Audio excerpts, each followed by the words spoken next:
اور جب آدمی کو وہ لانا چاہتا ہے تو راستے سمٹ جاتے ہیں. اپنی طاقت سے کوئی نہیں آتا جاتا، یہ اللہ کے کرم اور اذن سے ہوتا ہے. جب وہ لانا چاہے کہ تم میرے محبوب کے چاہنے والوں میں بیٹھو اور رحمتیں لوٹو اور نعمتیں لوٹو، تو وہ لے آتا ہے، اس کے اذن سے ہوتا ہے. تو ہمیشہ اللہ کا فضل مانگنا چاہیے. اللہ ہمیں اپنے گھر میں 5 وقت آنے کی توفیق دے، اس کا فضل مانگو. اللہ ہمیں اپنے قرآن محبوب کے قصیدہ جو تعریف کا اتارا ہے اسے پڑھنے کی توفیق دے. یہاں تو لوگ ابھی یہ سوال کرتے ہیں کہ حضور کے میلاد اور تذکرے کی محفل کا انعقاد کیا جائے کہ نہ کیا جائے، اور اس میں تذکرے اور اتنی حمد و ثنا اور نعت اور فضائل بیان کیے جائیں نہ کیے جائیں. اللہ نے تو پورے اسلام کا قانون ہی قصیدہ مصطفیٰ قرآن کو بنا دیا کہ اگر تم اس پر ایمان لاتے ہو تو تم میرے محبوب کے ایمان والے کہلاؤ گے. اگر محبوب کی جو تعریفیں اس قرآن میں کی ہیں تم اس کو نہیں مانتے تو تم ایمان والے نہیں ہو سکتے. تو الف لام میم ان کی زلفوں کے عکس سے شروع ہو کر والناس ان کے دانتوں کی چمک پر ختم ہو جاتا ہے.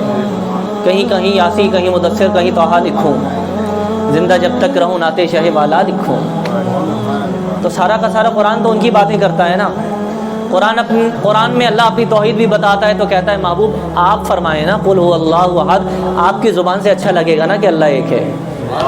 محبوب آپ کہیں قل، آپ فرمائیں تو مزہ آئے گا نا وحدانیت کا کہ محبوب نے گواہی دی ہے. بھائی گواہی کون دیتا ہے؟ جو دیکھے جانے پہچانے. تو دنیا کہتی بھائی کیسے گواہی دی؟ تو خدا نے لامکاں پہ بلا لیا، بلا حجاب دکھا دیا، اور پھر کہا محبوب اب تو کہہ دو نا قل هو اللہ احد.